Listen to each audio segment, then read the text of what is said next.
एक श्लोक, एक काव्य है।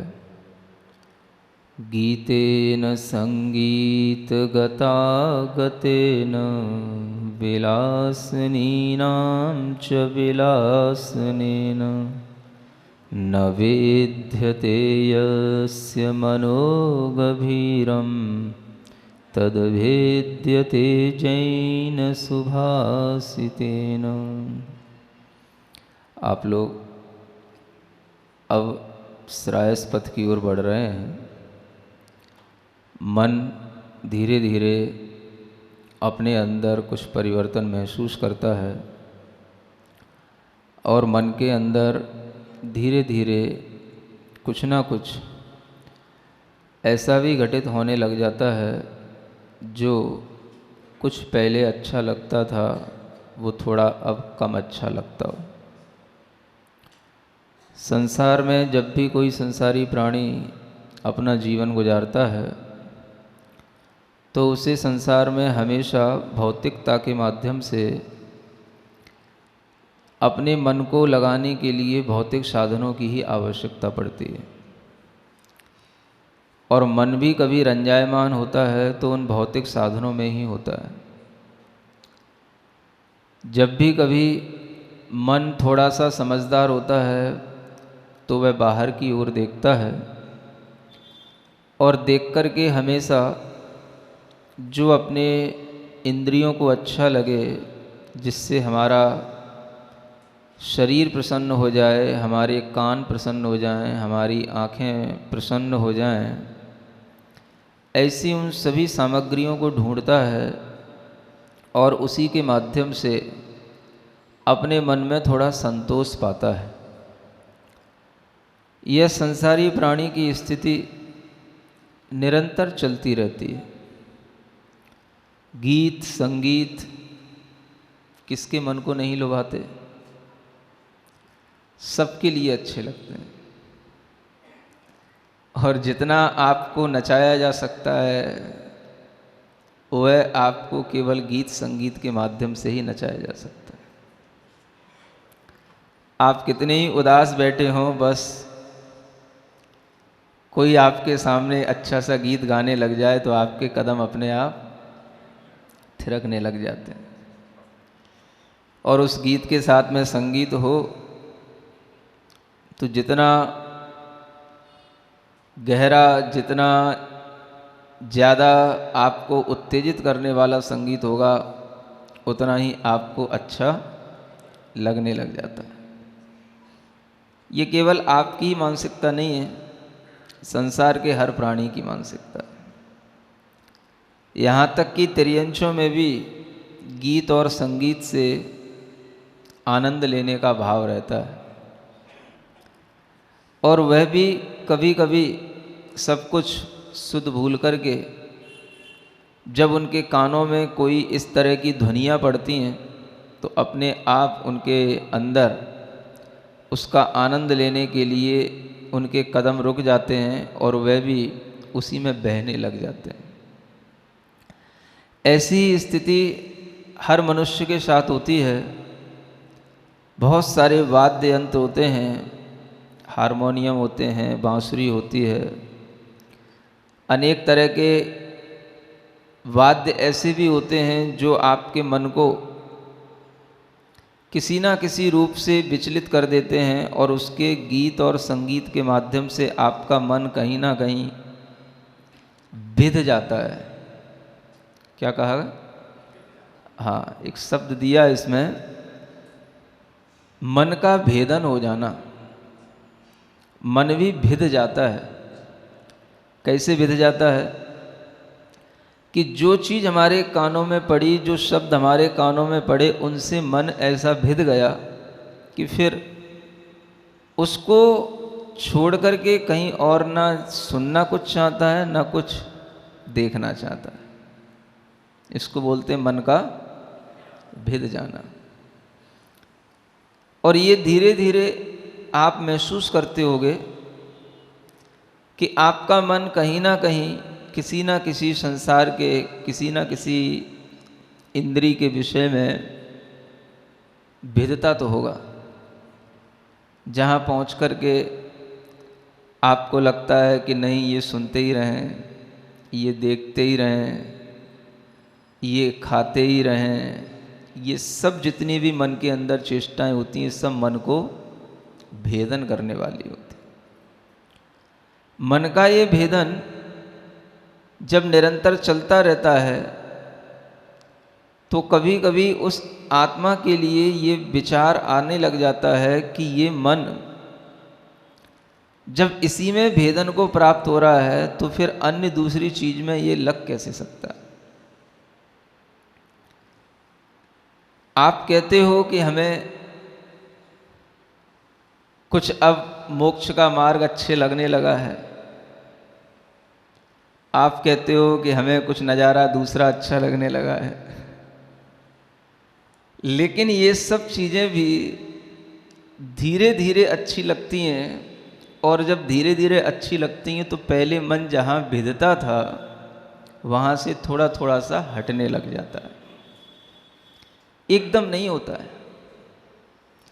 चांद सूरज भी अच्छे लगते हैं, लेकिन जब आप ये देख लेते हो कि हमें इन चांद और सूरज से क्या प्रयोजन है, जब हमारे सारे के सारे प्रयोजन तीर्थंकर भगवान से ही सिद्ध हो जा रहे हैं, तो हमें चांद सूरज से भी क्या प्रयोजन।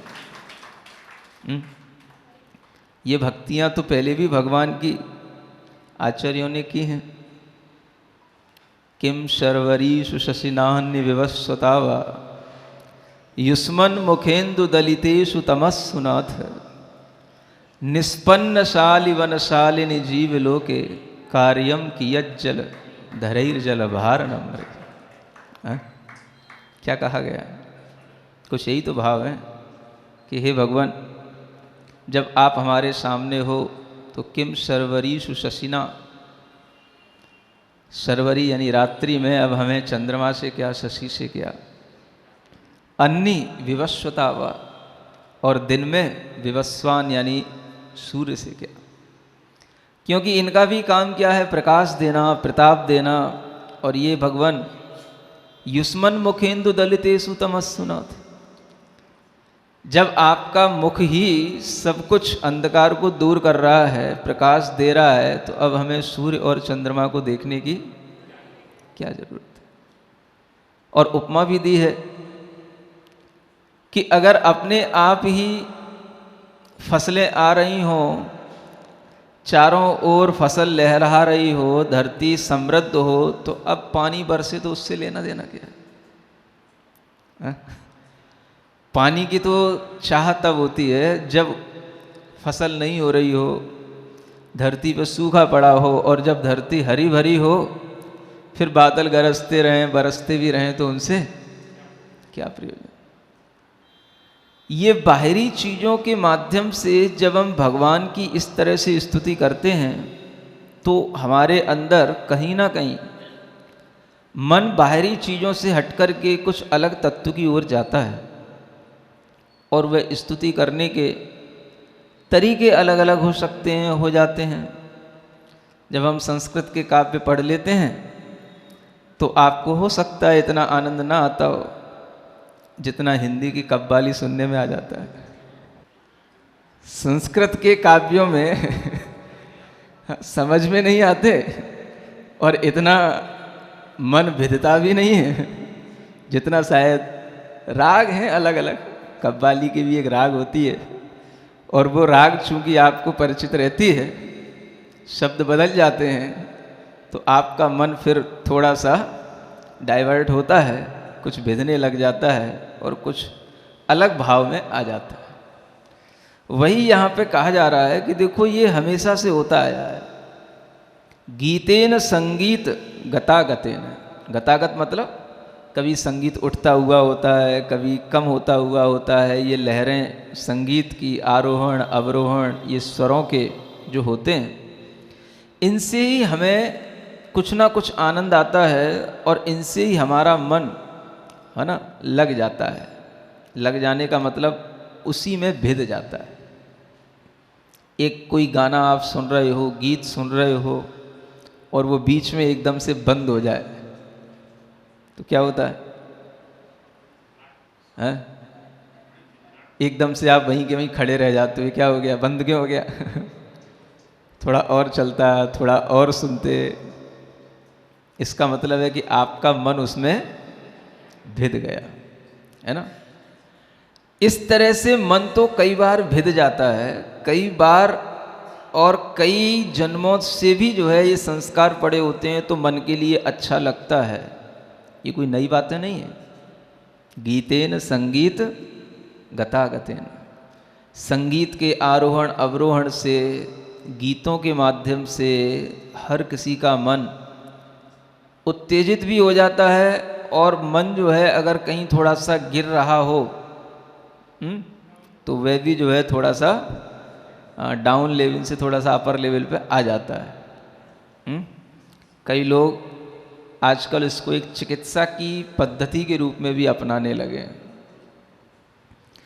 जिन लोगों का मन डिप्रेशन में जाता है, बड़ी जल्दी जल्दी किसी भी बात पर जो है बहुत उदास हो जाते हैं, नर्वस हो जाते हैं, एकदम से अपने नेचुरल भाव में नहीं आ पाते हैं, तो उनके लिए भी कुछ लोग आज कहते हैं कि भाई थोड़ा संगीत का उपयोग किया करो, कोई दिक्कत नहीं।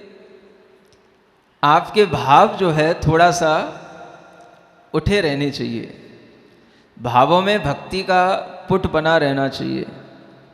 और वह अगर संगीत के माध्यम से भी हो तो कोई बात नहीं, लेकिन कभी इतना निराश, इतने नर्वस नहीं हो जाना चाहिए कि आपको लगने लगे कि अब दुनिया में कुछ भी अच्छा नहीं लगता, कहीं भी जाने को कुछ भी मन नहीं करता, न घर, न मंदिर, न दुकान, न कोई प्रवचन, कुछ भी अच्छा नहीं लगता। ऐसा अगर मन का भाव बन जाता है या मन की स्थिति बन जाती है, तब वो फिर एक बीमारी कहलाने लग जाती है। क्योंकि जो अच्छा मन होगा वो बीमार तो नहीं होगा, और बीमार मन का नाम कभी भी स्वस्थ मन नहीं होता, और बीमार मन कभी भी कोई भी अच्छी चीज़ को स्वीकार भी नहीं कर सकता। अगर मन खराब है तो आप देख लेना, अगर आपका मन घर पे भी नहीं लगता तो यहाँ पे भी नहीं लगेगा। और मैं तो कहता हूँ कि जिसका मन घर पे जितना अच्छा लगता होगा उतना यहाँ पे भी अच्छा लगता है। नहीं समझ में आ रहा? आप अगर घर से उदासीन हैं तो उदासीन इस मामले में होना कि हमको घर के कार्यकलापों में कोई इंटरेस्ट नहीं है, ये अलग बात है। लेकिन आप अगर घर में भी रह कर के बिल्कुल निराश हैं, कोई भी आपके मन में किसी भी तरह का अच्छा करने का भाव नहीं है, कोई भी अपने घर का कोई अच्छा काम करने का भी भाव नहीं है, तो आप जो है धर्म में भी निराश हो जाएंगे, धर्म के काम में भी आपको मन नहीं लगेगा। क्योंकि मन को रुग्ण नहीं होना चाहिए। रुग्ण मन की स्थिति क्या होती है कि वो सब जगह एक जैसे भाव में रहता है। जो उदासी घर पे रहेगी वही उदासी उसकी यहाँ रहेगी। कई लोग मन से इतने परेशान रहते हैं कि जो उनके लिए घर में भाव बना रहता है बिल्कुल निराशा का, ऐसा ही भाव उन्हें यहाँ पर भी आकर के दिखाई देता है। तो इस तरह का कोई भी रुग्ण मन, निराश मन कभी भी कुछ भी अच्छा नहीं कर सकता है। अच्छा करने के लिए मन का प्रसन्न होना पहले बहुत जरूरी है। किसका प्रसन्न होना? हाँ। और मन की प्रसन्नता के लिए कोई बात नहीं, मन अपनी प्रसन्नता बनाए रखे। अगर वह मन कभी किसी भी कार्य से प्रसन्न होता है तो आप उसको तुरंत डाइवर्ट करके दूसरे कार्य से प्रसन्न करा सकते हो। लेकिन अगर मन बिल्कुल ही निराशता में चला जाता है तो फिर आप उसको निराशा से किसी भी आशा में ला नहीं सकते हो। आखिर यहाँ पर भी आप आते हो तो कुछ ना कुछ आशा लेकर के आते हो, और कुछ ना कुछ आपके मन में ये भाव तो रहता है कि हमें या तो कुछ अच्छा सीखना है, या हमारे अंदर कोई अच्छा विचार आना है, या हमें कोई अच्छा ज्ञान प्राप्त करना है, तो ये भी तो एक आशा है। अगर मन बिल्कुल ही निराश हो, नहीं हमें कुछ सीखना ही नहीं, हमें कुछ सुनना ही नहीं, हमें कुछ जानना ही नहीं, तो जैसे आप घर पे निराश होकर के कुछ भी काम के नहीं, वैसे ही आप यहाँ भी आकर के कोई काम के नहीं, यहाँ पर भी निराश बैठे रहोगे। अब इतनी निराशता आ जाए, हमें कुछ सुनना ही नहीं, महाराज सुना रहे हैं, हमें कुछ सुनना ही नहीं, तो फिर आपका भला कैसे होगा। तो मन का एक बैलेंस होना बहुत जरूरी है, उस भाव में आना। लोग अक्सर समझते हैं कि मन जब निराश होगा तो वैराग्य की ओर आएगा, ऐसा नहीं होता। निराश होने का मतलब जो दूसरी आशाएं थी उनको छोड़ करके वह कोई ना कोई और दूसरी आशा में जुड़ता है, तभी जो है उसका मार्ग परिवर्तित होता है। अगर वो घर पर बिल्कुल उदास पड़ा है और यहाँ पर भी आकर के उदास बैठ गया, तो वह ना घर का काम का है ना यहाँ के काम का है। क्या समझ में आ रहा है? इसलिए धर्म में भी वही व्यक्ति काम आता है जिसका मन कैसा हो। हाँ, ऐसा नहीं कि वो बिल्कुल घर पे डिप्रेशन में पड़ा रहता है, तो महाराज आप रख लो मेरे बेटे को यहाँ पे क्या करेंगे उसका।